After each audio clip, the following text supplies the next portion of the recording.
मम्मा ये राबिया का काम था यार, लेकिन ये मामा ने कर दिया। अच्छा ऑलिव मैं कह रही हूँ कि राबिया साल लेकर क्यों नहीं आई है। ऑलिव सैलेड के अंदर है ऑलरेडी। अगर मेरा भाई प्रिंसेस ट्रीटमेंट तो आपको तभी मिलता है जब वो आपको आपके घर का किंग कर रहा हो, क्योंकि मैं एक्चुअली प्रिंसेस तो अपने अब्बा की हूँ ना, और किसी की थोड़ी हूँ।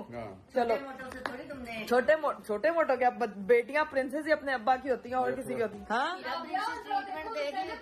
पापा जी आज तक मेरे से अपने हेयर ऑयलिंग करवाई है, तो मेरा हक बनता है। ये इसकी बात कर रहा हूँ, ये लगाने कभी गया। हाँ ये नहीं कभी गया। हाँ ये तो वो ये ना ये चारों डाइनो की तरह आके खड़ी हो गई है जैसे। मैं भी कल लगवा लूंगी, मुझे लगाएंगे कल ये मुझे भी फिर मेरा सबसे पहला हक बनता है। इकरा के बाद हीरा की बारी, हीरा के बाद फातिमा की, फातिमा के बाद राबिया की, राबिया के बाद जैनब के, जैनब के बाद मम्मा नहीं इंसाफ तो पहले हक तो मामा का बनता है। अच्छा मैं एंड पे लगवा लूँ। मम्मा का हक बता, तू आई है बड़ी घर आए मम्मा ये राबिया